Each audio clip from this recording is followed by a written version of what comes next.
ሰላም ጤና ይስጥልን ውድ የጋት ሚዲያ ቤተሰቦች እንደያላችሁበት ሀገር ሰዓት አቆጣጠር እንደምን አላችሁ እንደምን ቆያችሁ። ይህ የዕለተ ሐሙስ የዕለታዊ ፕሮግራማችን ነው። ዛሬ 27 6ኛው ወር 2017 በኢትዮጵያ Thursday March 6 2025 በግሪጎሪያን ካሌንደር መሰረት የጋት ዕለታዊ መረጃዎች ከዚህ ሰዓት ጀምሮ ወደ እናንተ መድረስ ይጀምራሉ። ዘወትር እንደምታደርጉት ላይክ አድርጉ፣ ሼር አድርጉ፣ ሰብስክራይብ ካላረጋችሁ ድንገት ሰብስክራይብ አድርጉ፣ ሐሳብ አስተያየታችሁን አካፍሉ። ጋት ሚዲያን በሱፐር ታንክስ ጨምሮ በተለያዩ መንገዶች ደግፉ። እየደገፋችሁ ላላችሁ እጅግ በጣም አድርጌ አመሰግናለሁኝ። ትናንት ጋት ሚዲያ ወደ እናንተ በውሎም በዕለታዊም አልደረሰችም። ለዛሬ በትናንትናው ዕለት የኢፌድሪ ጠቅላይ ሚኒስትር እንዲሁም የጦር ኃይሎች ጠቅላይ አዛዥ ዶክተር አብይ አህመድ ፊልድ ማርሻል ብርሃኑ ጁላ የጦር ኃይሎች ጠቅላይ ኤታማዦር ሹም የሜቴክ አመራሮች፣ የኦሮሚያ ክልል ከፍተኛ አመራሮች፣ የፌደራል መንግስት ባለስልጣናት፣ የአምቦ ዙሪያ ሀገር ሽማግሌዎች ሰዎች እነኚህ አምቦ ከተማ ክቡር ጠቅላይ ሚኒስትሩና ልኡካን ቡድናቸው ሲደርስ አቀባበል አድርገዋል። በዛም በከተማዋ በአምቦ ከተማ ምዕራብ ሸዋ ዞን ኦሮሚያ ምዕራብ ሸዋ ዞን በአምቦ ከተማ በአምቦ ወረዳ ዙሪያ የተሰሩ የልማት ተግባራትን በዋናነት አምቦ ከተማን ከዚህ በፊት ክቡር ጠቅላይ ሚኒስትሩ ተወዳዳሪ ምርጥ ከተማ እናረጋታለን ብለው ነበር። አቅም አለው፣ በነገራችን ላይ ፖቴንሻል አለው። አምቦ አካባቢው በጣም የበለጸገ በኢኮኖሚ ተወዳዳሪ ነው። ደግሞ ሰፊ ገበያ ሰፊ ማርኬት ደግሞ አዲስ አበባ በቅርቡ ያለ ነውና ሰላም ላይ ከተሰራ ዘመናዊ ግብርና ላይ በተለይ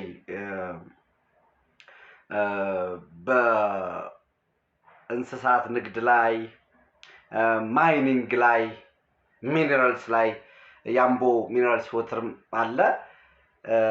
ከእንስሳት ንግድም በአካባቢው ያለውም የአበባ ንግድም ይህንን መስመሩን ይዞ ወሊሶም መስመር ይዞ ቅመማ ቅመም ማልማት የሚችል የአካባቢው ህዝብም እጅግ የታወቀ ጠንካራ ጀግና ኢትዮጵያዊ የሆነ ህዝብ ነውና ማሳደግ ይቻላል። ዞሮ የአምቦ ከተማን የኮሪደር ልማት ተዘዋውረው ጎብኝተዋል። በግል ባለሀብቶች በመንግስት እየተሰሩ ያሉትን የልማት ተግባራትም እንደዚሁ የመስክ ምልከታ አድርገዋል። ትልቁና አጀንዳ የነበረው ደግሞ የሆሚቾ የጦር መሳሪያ ፋብሪካን መርቀዋል። እንግዲህ አምቦ እንደምታውቁት በደርግ ዘመነ መንግስት የመካከለኛ ርቀት ያላቸው ሚሳኤሎች ለማምረት ሙከራ የተደረገበት ተቋም ነው። ነገር ግን ያ ሙከራ አንዴ ሸንጎ ወይ ምክር ቤቱ ላይ ኮሎኔል መንግስቱ ኃይለማርያም ንግግር ሲያደርጉ በቅርባችን ያሉ ሀገራት የሚመጻደቁባቸው የመካከለኛ ርቀት የረጅም ርቀት ሮኬቶች ሚሳኤሎች ለማምረት ችለናል ብለው ንግግር አድርገው ነበርና በወቅቱ ከጎናቸው የነበሩ የሰሜን ኮሪያ፣ የኩባ፣ የራሺያ፣ የየመን ሞሮለስ የሶሻሊስት ካምፕ የሚባሉ ሀገራትን ከጎናቸው ይዘው የጦር መሳሪያ ለማምረት ሙከራ ተደርጎ ነበር። ነገር ግን አሁን ትናንት ላይ የኛ ሀገር ፖለቲካ ባለው ላይ በመደመር ባለው ላይ በመጨመር ስተቱን ነቅሶ በማስተካከል ላይ የተመሰረተ አይደለም። ይልቁኑ አንዱ ይመጣል፣ የተለላጭ መስመር ይዞ ይመጣል። ልክ ኢህአዴግ ሲመጣ በደርግ ዘመን ጣና በለስን አልምቶ በግልባጭ እስከ አልጣሽ ቋራን የማልማት ጋምቤላ ላይ ደግሞ ጋምቤላን በዘመኑ በጣም ትልቅ የሚባል ወደ 672 ሚሊዮን ዶላር የወጣበትን የእርሻ የመስኖ ግድብ ያን ሁሉ አውድሞ ጣና በለስ ላይ ያሉ ተሽከርካሪዎችን የእርሻ መሳሪያዎችን በዘመኑ እጅግ በጣም የረቀቁ የሚባሉትን ወደ ተለያየ ቦታ የተጓጓዙበት በአብዛኛው ደግሞ ወደ መቀሌ መስፍን ኢንዱስትሪያል ኢንጂነሪንግ ሄደው የተቀጠቀጡበት የተሸጡበት ነው። እና አንድ ጽሑፍ አለ ዘ አርኪኦሎጂ ኦፍ ሞደርን ቴክኖሎጂ የሚል ሴትየዋ ፓዊ ላይ በእንጨት ትቆፍራለች። እንጨት እንደዚህ ይዛ ለእርሻ ከጎን ግን ዘመናዊ የእርሻ ማረሻ በስብሶ ይታያል። እና ዘ አርኪኦሎጂ ኦፍ ሞደርን ቴክኖሎጂ አለው ሲጻፍ መጨመር ላይ የተመሰረተ አይደለም የሚሆነው። ዙሮ ያሸዶቹ ተሰርተው ፈራርሰው ወላልቀው ይኖሩ የነበሩ ሆሚቾ በሚባለው እነሱን አድሶ ጠግኖ ኢትዮጵያ ታንኮችን፣ መድፎችን፣ ስናይፐሮችን፣ ክላሽንኮቭ እና ተተኳሾቻቸውን ማምረት ተችሏል። ፊልድ ማርሻል ብርሃኑ ጁላ ሲያቀርቡ ለዛሬ ኮንሰምሽን ብቻ ለዛሬ ፍጆታ ብቻም ሳይሆን መጪውን ትውልድ በማሰብ የሚመጣው ትውልድ ፍላጎቱን በማሰብ እንዲሁም ከዘመኑ ጋር እንዲራመድ ዲጂታላይዝድ የሆነ ሮቦቲክስ ሲስተም የሆነ እና የአፍሪካን ገበያ ታሳቢ በማድረግ የሰራ ነው የሚል ንግግር አድርገዋል። ክቡር ጠቅላይ ሚኒስትሩም በ2014 በ2013 ጥይት ተተኳሽ እንገዛ ነበር። አሁን ግን በሚሊተሪ ሪፎርም ሰራዊቱ ልብሱን ማምረት ችሏል። አዳማ ጋርመንት ላይ የራሱ ሰራዊቱ ሚሊተሪውን ያመርታል። በራሱ ሰራዊቱ ጫማውን ያመርታል። ልብሱን አመረተ ማለት ነው። አሁን ደግሞ ሰራዊቱ ደግሞ ምግቡን እንዲያመርት ጥረት እየተደረገ ነው። የሰራዊቱ ሰፋፊ አግሪካልቸር ላይ በተለይ ድንበር ላይ ሪሞት በሆኑት ላይ በዛው ድንበሩን ይጠብቃል። በዛው ደግሞ ዘመናዊ የሆነ ወደ ግብርና እንዲገባ ልብሱን እያመረተ ነው። ሰራዊቱ ምግቡን ለማምረት ጥረት እያደረገ ነው። ይሄን ያህል ኩንታል በቆሎ ተመረተ፣ ስንዴ ተመረተ፣ በዶሮ በእንስሳት ጥረት እያደረገ ነው። ተተኳሹን፣ ስንቁን፣ ትጥቁን ለማምረት ደግሞ ጥረት እያደረገ ነው። ተሽከርካሪዎች ለማምረት አይ ቲንክ ትንሽ ዘጌት ያለ ይመስለኛል። የመሰረት ድንጋይ ቢሾፍቱ ላይ ተጥሎ ነበር ተሽከርካሪዎችን ለማምረት ወደፊት ጥረት የሚደረገው ማንኛውም ሀገር እንደሚያደርገው ደግሞኛ ከማንም በላይ የጦር መሳሪያ ባለማምረታችን በሀገራት ታሪክ እንደኛ ዋጋ የከፈለ የለም።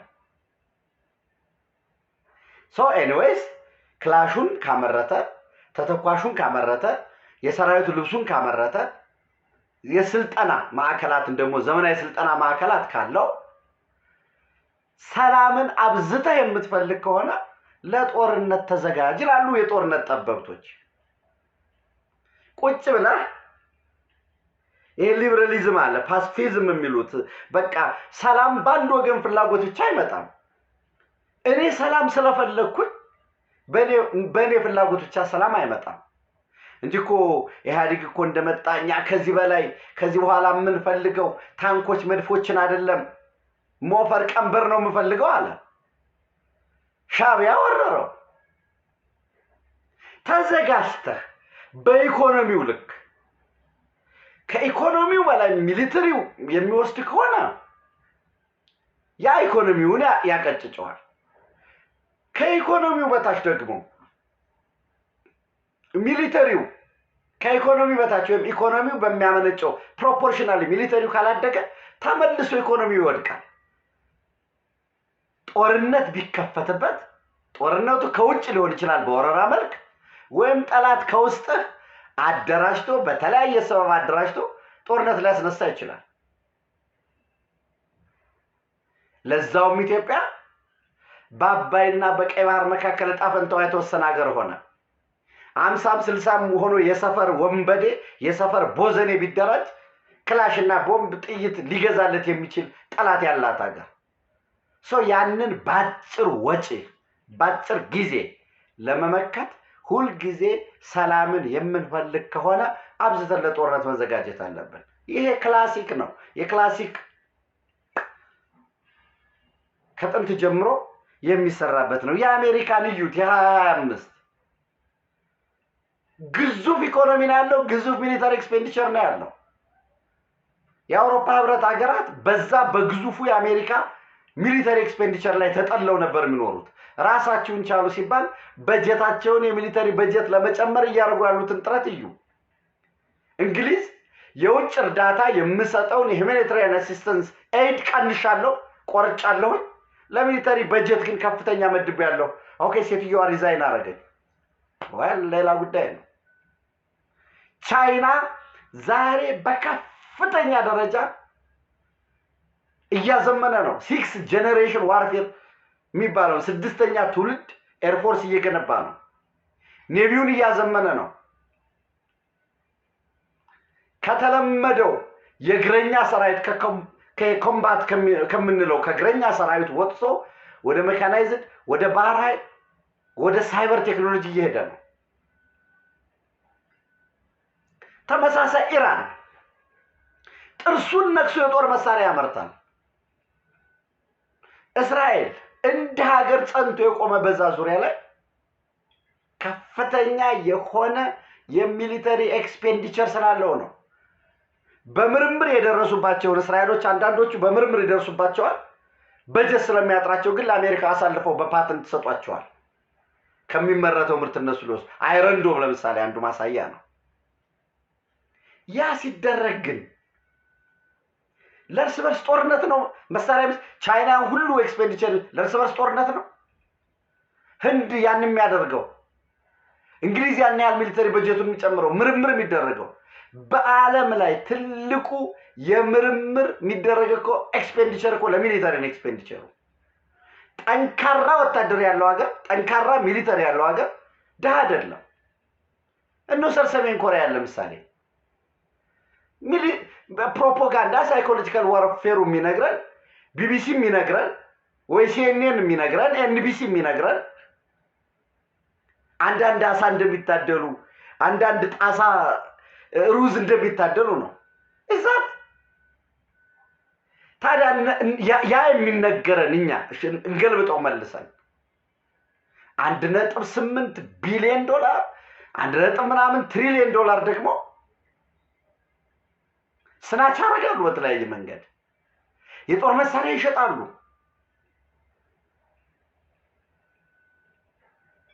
ለዛውም የኮሪያን ፔንሱላ ስላላቸው የፈለገው ማዕቀብ ቢኖር ላንድ ሎክድ ስላልሆኑ ተቋቁሞታል።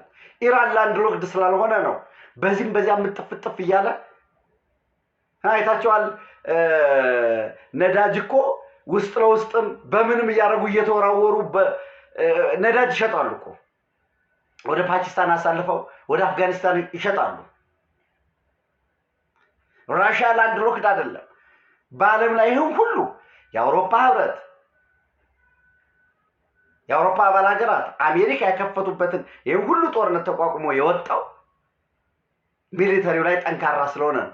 ፕላስ ኢኮኖሚውም ጠንካራ ስለሆነ እና ለእርስ በርስ ጦርነት ለምን እርስ በርስ ጦርነት ውስጥ እንገባለን? መጀመሪያውኑ እኔ ማይ ኩዌስችን ሲምፕል። የትግራይ ኃይሎች ተነስተው ለዛውም ኢትዮጵያ ያላትን ከ85% በነገራችን ላይ ኢትዮጵያ ከዜሮ ነው እየጀመረ ያለው የሚሊተሪ ኢኩፕመንታችን። አገሪቱ የነበራትን 85% በሰሜን ነው የነበረው። ለምንድን ነው በሰሜን የሆነ? የኢትዮጵያ ታሪክ የሚነግረን በ86% የሚሆኑት ከኢትዮጵያ ከውጭ የመጡ ወረራዎች በሙሉ በሰሜን የሀገሪቱ ክፍል ነው ያጋጠመው።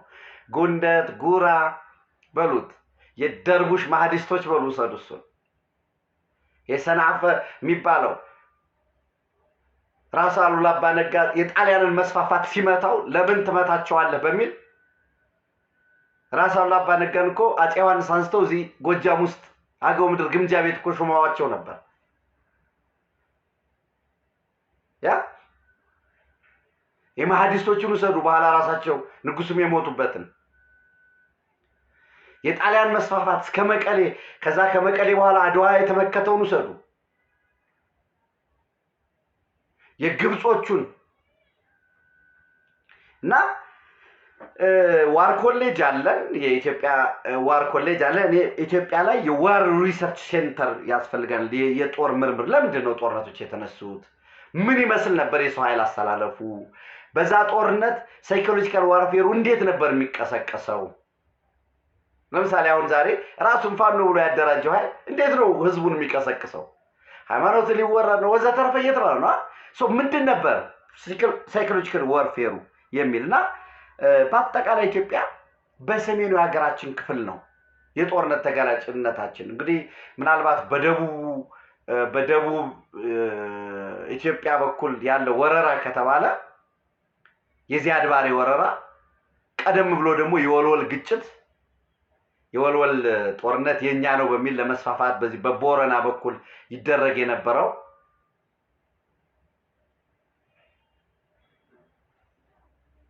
ሶ እነዚህ ሁሉ 85% ይዞ ሮኬቶችን ታንክ ሞርታር ኢትዮጵያ ያለኝ የምትለው የሰው ኃይሏን ጨምሮ ይዞ ጦርነት ገባ መንግስት ባለ በለለችው ተረባርቦ ልመናም በሉት ግዥም በሉት እየተጠገነ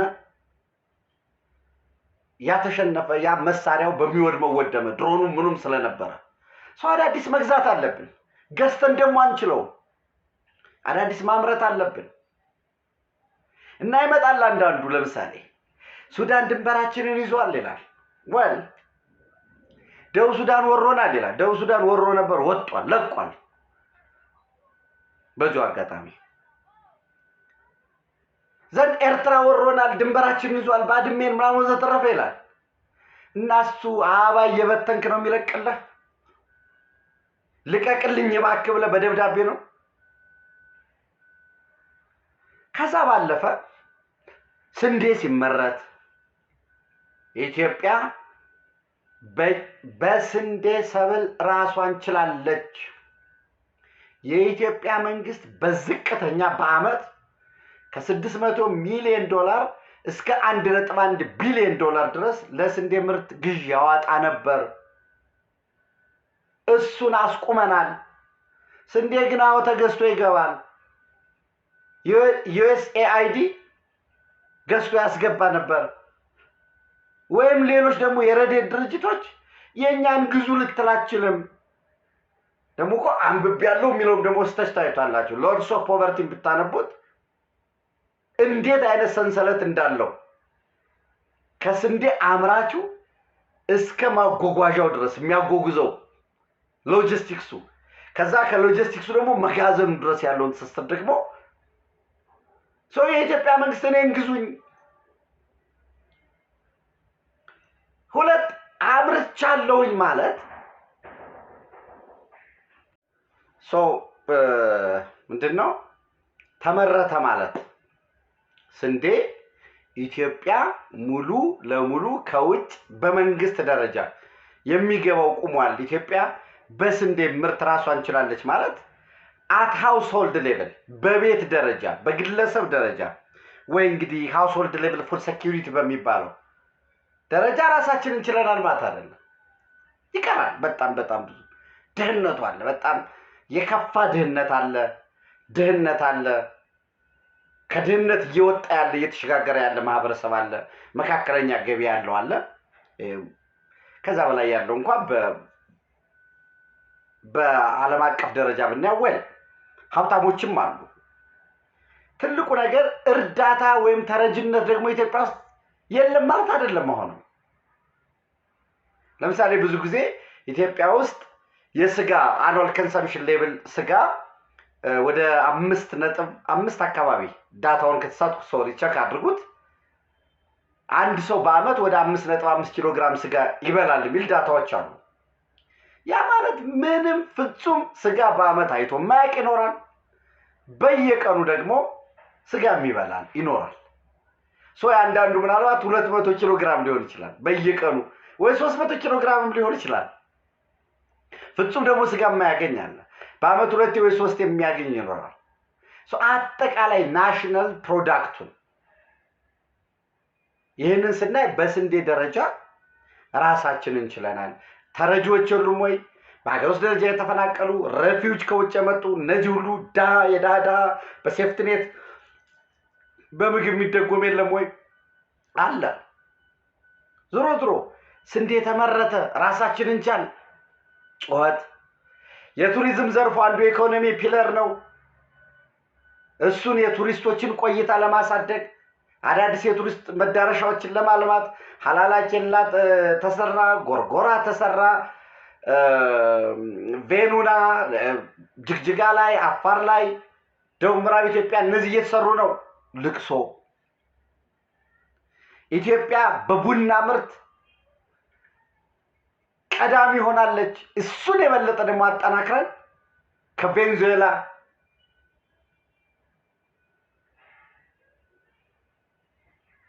ከሌሎች ሀገራት ከአምራቾች ጋር መወዳደር መቻል አለብን። እሱም ሙሾ ማጠጣል አየር ኃይላችን ከወደቀበት ማንሳት መቻል አለብን።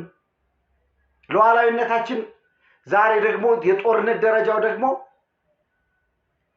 ወደ አየር ባየር ከዛም አልፎ ደግሞ ኤሌክትሮኒክ ዋርፌር ሳይበር ዋርፌር ላይ ወደዛ መስራት አለብን። አሁንም ያጣጥላል። የአረንጓዴ አሻራን ያጣጥላል። ሰው ምንድን ነው ለዚህ የሚሆን? እኔ በተለምዶ ብዙዎቻችሁ ሰምታችሁት ታውቃላችሁ ብዬ ነው ማምነው። ለዚህ የሚሆን በአንድ ወቅት አንድ አዳኝ ውሻ ይገዛል እንዳለ ባነብላችሁ ደስ ይለኛል። ታምረኛ ውሻ የገዛው አዳኝ ይላል። በአንድ ወቅት አንድ አዳኝ ታምረኛ ውሻ ይገዛል። ይህ ታምረኛ ውሻ በኋላ ላይ መራመድ የሚችል ነበር።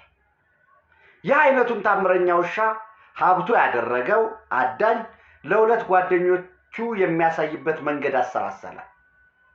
እንዲህ በኋላ የሚራመድ ልዩ ውሻ አለኝ ብሎ አንዱን ጓደኛውን ዳክዬ እንዲያድኑ ጋበዘው እና ዛሬ ዳክዬ እናድን ብሎ ከጥቂት ቆይታ በኋላ ጥቂት ዳክዬዎችን በጠመንጃቸው ተኩሰው ጣሉ። እናም ሰውየው ውሻው ዳክዬዎቹን እንዲያመጣ አዘዘው። ሂድ ዳክዬ ይዘህና አለ። ውሻውን በውሃው ላይ እየተመላለሰ ዳክዬዎቹን አመጣላት። የውሻው ባለቤት ጓደኛው ስለዚህ ውሻ የሙገስ አስተያየት እንደሚሰጠው ጠበቀ። ነገር ግን ምንም ያለው ነገር አልነበረም። ወደ ቤት እየተመለሱ ሳለ ሰውየው ጓደኛውን ስለዚህ ውሻ ያስተዋለውን ያልተለመደ አንዳች ነገር ስለማየቱ ጠየቀው። ጓደኛውም ልክ ብለሃል፣ በእርግጥ አንድ የሆነ ያልተለመደ ነገር አስተውያለሁ። ውሻህ መዋኘት አይችልም አለ። አሉታዊ አስተሳሰብ ባላቸው ሰዎች ሁልጊዜ ወርቅ ብታነጥፍ ፋንድያ እንደሚለው ሁልጊዜ ክሪቲሳይዝ የሚያደርጓሉ። ሰላም ያስፈልጋል ከምንም በፊት። አዎ ሰላም የሚመጣው ግን በጸሎት አይደለም። ሰላም የምታመጣበት ወሳኙ ፖዚቲቭ ሰላም ነው በመነጋገር በመመካከር። 100 ዓመት ብንዋጋ 200 ዓመት ብንዋጋ የእርስ በርሱ አሸናፊ የለውም። ብናሸንፍም ወንድማችንን ገለን ነው፣ ብንሸነፍም በወንድማችን ነው። የስልጣን ምንጩ የህዝብ ፈቃድ ነው። ህዝብ የፈቀደውን ያድርግ። በምርጫ እስከ መጨረሻ ህዝባችንን እናንቀሳቀሳለን፣ ርዕዮተ ዓለማችንን እንሸጣለን። በዛ መሰረት ገበያ ላይ ፖለቲካል ማርኬቱ ላይ ህዝቡ ይምረጠን። የለም 4 ኪሎን ካላስረከቡን ከተደራደርን 4 ኪሎን ልንረከብ ነው የሚል ወጠጤ ከፊት አሰልፈህ ይህን ያህል በቃ እንዴት እንደሚደረግ እኮ እናውቀዋለን። ያ ተደርጎ አለቀለት ምናምን። የሆሚቾ የጦር መሳሪያ ፋብሪካ ለዚህ ለሰፈር ወጠጤ ነው ብሎ የሚያስባለ ነው። እንዴቱ ነው? ለሱም ያገለግላል፣ ምንም ጥርጥር የለው። በጉልበት ስልጣን ላይ እወጣለሁ ለሚል ለኢትዮጵያ ተለላኪዎች፣ ልማትን ለሚያደናቀፍ፣ ህብረተሰቡን ረፍት ለነሳ ሁሉ ለዛም ይውላል፣ ምንም ጥርጥር የለው።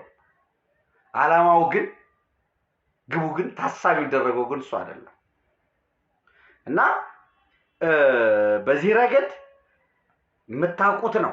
ለምሳሌ ባድዋ ጦርነት አነሰም በዛም ኢትዮጵያ በወቅቱ ከነበረው ከጣሊያን የተሻለ የጦር መሳሪያ ብዛት ነበረው። የሰው ኃይልም አንቀሳቅሷል። አሁን ይሄ ብዙ ጊዜ ዲቤቴብል ሲሆን ንጉሱ ጊዜ ስጡኝ እያሉ መረብን ሲሻገር እያዩ መቀሌ ሲመጣ በጎን ከፈረንሳይ ጋር ከጣሊያን ጋር ግጭት ስለነበረበት ጊዜም ገዝተው አንዳንዶቹ አሁን እኔ አሁን እዛ ውስጥ ዝርዝር ለመግባት ፈልጌ አይደለም፣ እይታ ነው፣ የፐርስፔክቲቭ ጉዳይ ነው። ዞሮ ዞሮ ግን የውጫሌን ስምምነት ከጊዜ መግዣ ነው ብለው የሚያዩት አሉ። ለምሳሌ ያኔ ባይስማሙ ኑሮ አፄ ምኒልክ ኢትዮጵያም ትፈርስ ነበር የሚል ፐርስፔክቲቭ አለ። እዛ ውስጥ አልግባ፣ ፋይን፣ ችግር የለው። ትልቁ ግን ከፈረንሳይም ከሩሲያም ከተለያዩ ወገኖች የተሻለ መሳሪያ በጊዜው ነበር፣ ኢትዮጵያ ነበራት ያንን ገዝታ። ይህንን አድርገን ጣሊያንን አድዋ ላይ አሸነፍነው። ቆይቶ ግን በ1888 የተሸነፈው ጣሊያን ጊዜ ገዝቶ አስቦ አስልቶ ራሱን በጦር መሳሪያ በዘመኑ የሚመጥን የጦር መሳሪያ አደራጅቶ መጣ። ሲመጣ እኛ ያኔ የነበረንን ያረጀ መሳሪያ ይዘን ከዛ ባነሰ ዝግጁነት ጠበቅ ነው እና በጎንደር ቢመጣ መች ይገባ ነበር፣ በጎጃም ቢመጣ መች ይገባ ነበር፣ በሸዋ ቢመጣ መች ይገባ ነበር። በሰማይ መጣ እንጂ በማናውቀው ነገር አልወጣደው። አውሮፕላን ይዞ መጣ፣ ዘመናዊ ሆኖ መጣ። እንግዲህ ጣሊያን በዓለም ላይ የተከለከለ መርዝ ጋዝ ተጠቅማ ጅምላ ጭፍጨፋ አካሂዳለች። ዓለም ደግሞ ማይት ነው፣ ማይት ሜክስ ዩ ራይት ነው፣ ጉልበት ነው። ተሸነፍን፣ አለቀ። ማሸነፍ የምንችለውን ጦርነት እነሱ ቀደም ብለው ያዘጋጇቸው ከውስጥ የመለመሏቸው ባንዳዎች አሉ፣ ከንጉሱ ጋር ቅሬታ የነበረባቸው አድዋ ድረስም ኤምባሲም አደራጅተዋል። ቆንስላ ብለው ሲመለምሉ የስነ ልቦና ጦርነት ሲያደርጉ ነው የቆዩት። በቀጥታ ማይጨው ላይ ጦሩ ተፈታ። ከዛ በኋላ ያለው የሩጫ ጉዳይ ነው፣ ህይወት የማትረፍ ነው። ሰው የምንዘጋጀው ስፔሻሊ ላንድ ሎክድ ነን። በዘመኑ አንዱ ኢትዮጵያውያን ዛሬ ትናንት የተመረቀው የጥይት መሳሪያ ፋብሪካ እኮ ንጉሱ እንደመጡ መሰራትና አቅም በፈቀደ መጠን ስራ መጀመር የነበረበት ነው። ከዛ ደግሞ እየዘመነ መሄድ የነበረበት አንዱ ሊግ ኦፍ ኔሽን ላይ እኮ ቅሬታ የቀረበው የጦር መሳሪያ የምታመርተው ጣሊያንና እኛ የጦር መሳሪያ የማናመርት ሀገራት እኩል ማዕቀብ ተጣለብን፣ አንፌር ነው ነበር አይደል ስንል የነበረው። በተመሳሳይ እኛ ላንድ ሎክድ ነን። ነገ ኤርትራ ቢተነኩስህ ወይ ጠላት በሶማሌ ላይ ታዝሎ ወይ በሆነ ሀገር ላይ ታዝሎ ጦርነት ቢያስነሳ ከዛ ውስጥ ላይ ያሉት ይሄ በሙሉ ዛሬ ፋኖ ሸኔ ወዘተረፈ እያለ የሚያወራው በሙሉ የጠላት ተለላችን ነው።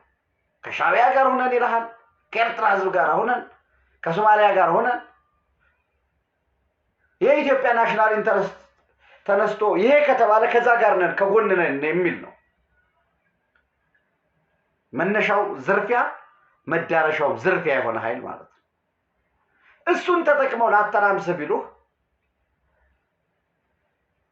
ክቡር ፊልድ ማርሻል ብርሃኑ ጁላም እንዳሉት ከገበያ አጣርተህ አትገዛውም የጦር መሳሪያ። አንዳንዶቹ የዛሬ ዓመት ይሉሃል፣ አንዳንዶቹ አንሸጥም ይሉሃል፣ አንዳንዶቹ ደግሞ ያለ መሸጥ ሌላ አስገዳጅ ጥያቄ ያመጣሉ። ሉዓላዊነት የሚባለው ጥያቄ ውስጥ ይገባል ማለት ነው። ኢትዮጵያ የጦር መሳሪያ የምታመርተው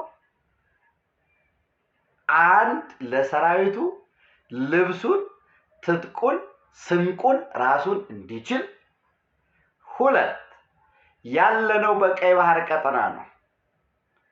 አባይ በሚባል ካብራካችን በሚመነጭ ወንዛችን ሊያጠፉን ሊበታትኑን የሚፈልጉ አሉ።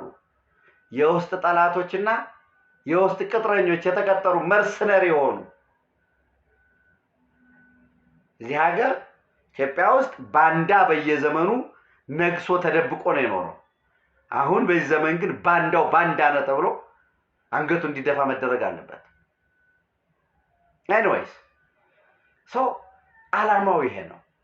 አብዝታ ለጦርነት ከተዘጋጀህ የተረጋገጠ ሰላም ታገኛለህ። ላንድ ሎክድ ነህ በጦር መሳሪያ ራስን አልቻልክም ማለት ያ አገር እንደሌለ ነው የሚቆጠረው። ትጥቁን የማያመርት ሰራዊት በትጥቁ ራሱን ያልቻለ ሰልፍ ሪሊየንስ የሚባለው ቱርክ ዛሬ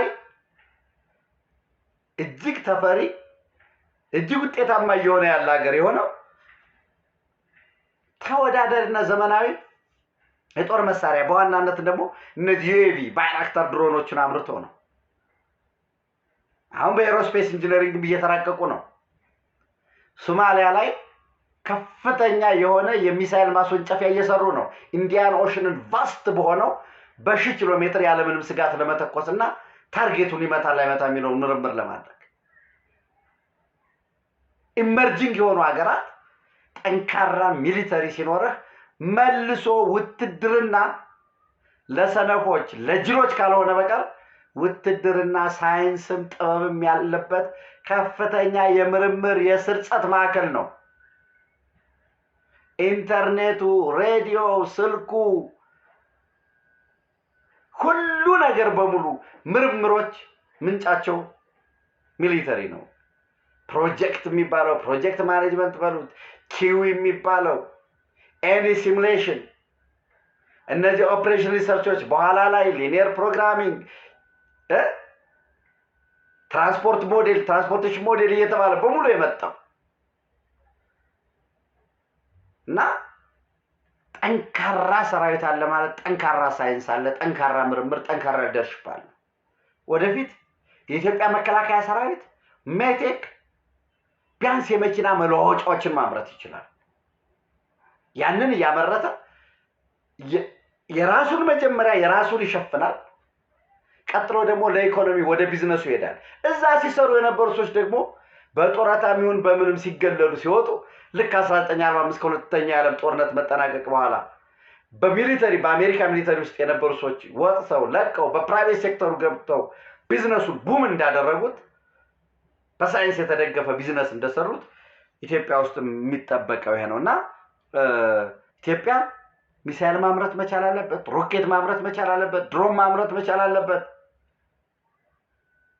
ከተለያዩ ሀገራት ጋር አብሮ እየሰራ ለምሳሌ የመን በዚህ አጋጣሚ የመን የአሸባሪ ፎሪን ቴሮሪስት ኦርጋናይዜሽን ተብሎ በአሜሪካ በኩል ማርክ ሮቢዮ ወይ አሜሪካ ሰይሞታል። ሰው ከኢራኖች ጋር አብሮ ሆነው ድሮኖችን የሚያበሩ ድሮኖችን የሚተኩሱ ሮኬት ሚድል ሬንጅ መካከለኛ ርቀት ያላቸው ሮኬት የሚሰሩ የመናውያን አሉ። እነሱን ይሄ ሴክሬት ጉዳይ ነው። ብቻ አስተያየት ነው እዚህ ለእናንተ የምሰጣቸው። እነሱን ፈልጎ በባትሪ ፈልጎ አምጥቶ ኢትዮጵያ ውስጥ ሲፈልጉ ዜግነታቸው ፓኪስታናዊ ምናምን ብለህ እዚያው የሚሄድ ሂደት አለ። አምጥቶ ቀጥሮ ማሰራት ይቻላል። ጡረታ ኒውክሌር ፋሲሊቲ ውስጥ ፓኪስታን፣ ህንድ በተለያዩ ሀገራት ሰርተው በጡረታ እድሜያቸው ወጥተው አንዳንዶቹ በኢኮኖሚም ችግር ሌላውም ደግሞ በተለያየ ምክንያት ያሉትን እዚህ ሀገር እያመጡ በተለያየ በቱሪስት ቪዛ እንዲመጡ አድርጎ እንዲሰሩና እንዲሄዱ ማድረግ ይቻላል። ታዲያ ሀገራት እንደዛ ነው ያደጉት።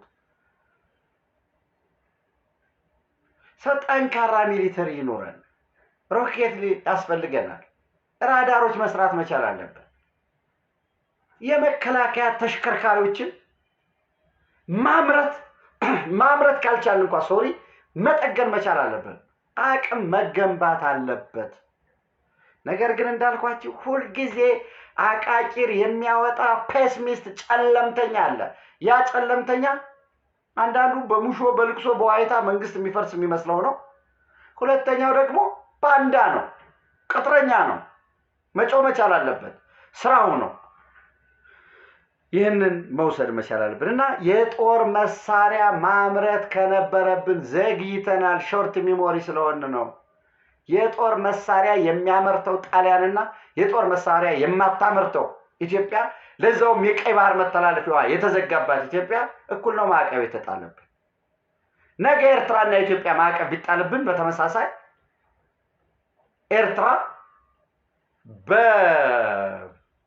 በአሳ ማጥመጃ ጀልባም ብለው በምንም የባህር በር ሰፊ የባህር በር አለው ይገባለታል።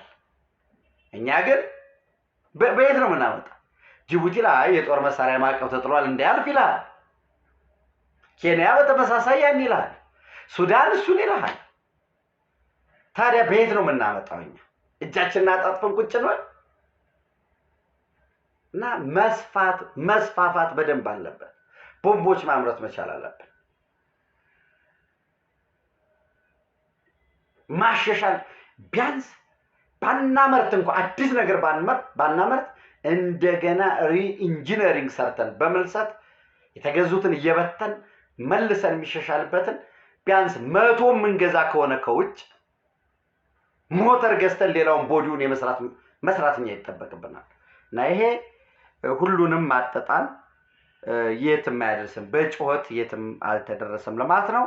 ሌላው እንግዲህ ምናልባት የኢትዮጵያ አየር ኃይል በመካከለኛው ሸበሌ ጥቃት በአልሸባብ ላይ ጥቃት ፈጽሟል። አልሸባብ በጣም አድቫንስ እያደረገ ነው ያለው። በነገራችን ላይ በጣም አድቫንስ እያደረገ ሰፊ ይዞታዎችን እየተቆጣጠረ ነው ያለው። በዚህ ሂደት ምንድነው መደረግ ያለበት የሚለው እኔ ኖርማሊ እንደ ግለሰብ ሞሮፍ የሪያሊዝም ተከታይ ነኝና አማራጮች መሰራት መቻል አለባቸው የሚል እምነት አለኝ። የሴኩሪቲ አለርት የአሜሪካ ኤምባሲ አውጥቷል።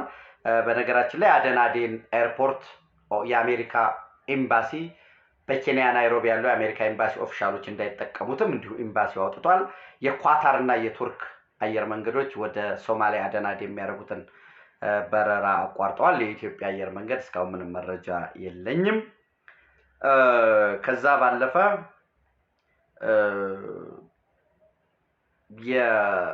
የአልሸባብ በተለይ ወደ ጆሃር የሚባለው አካባቢ ላይ ከፍተኛ የሆነ መስፋፋት ወይንም ምንድነው እያደረገ ነው ያለው። እሱም ብቻም ሳንል በተመሳሳይ ደቡብ ሱዳን ከፍተኛ ውጥረት አለ በአሁኑ ሰዓት። የናይል የሚባል ይሄ አፐር ናይል የሚባል አካባቢ ላይ ያሉ ታጣቂዎች የናስር የምትባል ከተማን ተቆጣጥረዋል። ያቺ አፐር ናይል ግዛት ላይ ያሉት የናስር ታጣቂ ሚሊሻዎች ከሬክ ማቻር ጋር ግንኙነት አላቸው ነው የሚለው የሱዳን መንግስት ወይም የሳልቫኪር ማያርዲት መንግስት። በዚህ ምክንያት የኦይል ሚኒስትሩን የመከላከያ ሚኒስትሩን ምክትሉን ሬክ ማቻርን ጨምሮ ወደ የታሰሩ አሉ፣ በተኩስ ልውውጥ የሞቱም አሉ የሚል ሁኔታ አለ። ሶማሊያ ሞሮለስ ያለው ከአልሸባብ ጋር ተያይዞ ይሄ ነው። ደቡብ ሱዳንም እንዲሁ ችግር አለበት። ሱዳንን የምታውቁት ነው። በዚህ ሂደት ውስጥ ጠንካራ የሆነ የውስጥ ሰላማችንን ማስጠበቅ የጎረቤታችን ሰላም ደግሞ የኛ ሰላም ስለሆነ መልሶ በዛም ሰላም ለማስጠበቅ ወደዚህም ኢንፊልትሬት እንዳያደርግ እዚህ ሀገር ውስጥ ያሉ ደግሞ የባዕዳን ተላላኪ ባንዳዎችንን መመከት እጅግ በጣም አስፈላጊ ነው። እንግዲህ ከኤርትራ ጋር ተያይዞ ኤርትራ እንደዚህ ድሮኖች እያዘጋጀው ነው ምናምን የሚል ነገር እየወጣ ያለ እሱን ኤርትራ ብዙም አጀንዳ የሚሆን አይደለም። ሌላው የሐማስ በቀጥታ አሜሪካ እንግዲህ በቅርብ ታሪኳ ያው ይነጋገራሉ። ነገር ግን ኦፊሻል በሆነ መልኩ የአሜሪካ መንግስት ከሐማስ ጋር በሴክሬት ዲፕሎማሲ ይገናኛሉ። አሸባሪ ተብሎ ተሰይመዋል። ነገር ግን ኢንፎርማል በሆነ መልኩ ሳይታወቅ በግላጭ ሳትዋጣው ከአሸባሪ መሪዎች ጋር ንግግር ይደረጋል። ነገር ግን አሁን በታሪክ ኦፊሻል በሆነ መልኩ የአሜሪካ መንግስት ከሐማስ ጋር ንግግር እንዲደረግ አዝዟል። የመካከለኛው ምስራቅ ወኪሉን በአስቸኳይ የታገቱ እስራኤላውያን በአሜሪካ ዜግነት ያላቸውም አሉ ከታገቱት ውስጥ እንዲሁም አስክሬናቸው የማይመለስ ከሆነ ከዚህ በፊት በተደጋጋሚ ሰጡት የነበረው ማስጠንቀቂያ አለ። የሲኦል ደጆች ይከፈታሉ። ስራውን ለማጠናቀቅ የሚያስችላት የጦር መሳሪያ እየቀረበ ነው ለእስራኤል የበለጠ እየቀረበ ይሄዳል የሚል ቀርቧል። በአረብ ሊግን ሰብስቦ የግብጽ መንግስት በሁለት ዙር ወደ 53 ቢሊዮን ዶላር የሚፈጅ የግንባታ ፕላን አቅርቦ ነበር። እሱን የአሜሪካም እስራኤልም ውድቅ አድርገውታል። ነባራዊ ሁኔታውን መሬት ላይ ያለው ነባራዊ ሁኔታ ያላገናዘበ የሚል መግለጫ ነው ያወጡት። እንግዲህ በአመት እስከ 1.5 ቢሊዮን ዶላር ድጋፍ ይደረግ ነበረ ለሶማሊያ። በዋናነት ደግሞ ዳና በሚባል ፎርስ አለ። ያንን ዳና ፎርስን ስልጠናውም ትጥቁም ስንቁም ኤቭሪቲንግ ይሸፈንለት የነበረው በጸረ አልሸባብ ትግል ከፍተኛ አቅም አለው ተብሎ ይጠቀስ የነበረ ነው። እሱም በጀቱ ሙሉ ለሙሉ የሚሊተሪ ድጋፍ እንዲቋረጥ ተደርጓል። በተመሳሳይ አሜሪካ የግብፅን ሚሊተሪ በቀጥታ በበጀት እንዲሁም በመሳሪያ ሲደግፍ ነበር። እሱም ሪቪዚት ይደረጋል፣ እንደገና እንዲታይ መመሪያዎች ወጥተዋል የሚሉ አንዳንድ ኦፊሻሊ ባልሆኑ መልኩ እንደ ሲኤንኤን ቢቢሲ ማጥሏቸው ግን መረጃዎች እየወጡ ነው ያሉት። ቻይና እና አሜሪካ እንግዲህ የታሪፍ ጦርነት የሚሆን ወይንም ሌላ አይነት ጦርነት ለመዋጋት ዝግጁ ነን የሚል የቻይና በአሜሪካ የቻይና ኤምባሲ መግለጫ አውጥቷል። የዩክሬን ዋና የጀርባ አጥንት የነበረችው አሜሪካ የጦር መሳሪያ ድጋፍ ከማቆም ባሻገር የደህንነት የስለላ የሳተላይትን በሉት የማንም የሩሲያ ጦርነት የሩሲያ ወታደሮች ያሉበትን አካባቢ ዲቴል መረጃ ከመስጠት አግደዋል። ዘለንስኪ ቮሎዲሚር ዘለንስኪ ለመደራደር ዝግጁ መሆኑን ደብዳቤ ጽፏል። አጠቃላይ ያለው ፖለቲካ ይሄ ነው። ጠንካራ ኢትዮጵያ እንድትኖረን ጠንካራ ሀገር እንዲኖረን የቀይ ባህር የትውልዱ የዘመናት ጥያቄ የሞቱት ያሉት እንዲሁም የመጪው ትውልድ ሁሉ ጥያቄ የሆነው የኢትዮጵያ ቀይ ባህር ጥያቄ እንዲመለስ የዓለምን የፖለቲካ ዳይናሚዝም በደንብ ማጤን የፓወር ባላንሱን የማየት የኃይል አስተላለፉን በተለይ በደንብ ማየትና አጀስት ማድረግ ያስፈልገናል። ከዛ ጋር አብረን ለመሄድ ኢትዮጵያ በክብር ለዘላለም ትኖር። ታንኪዩ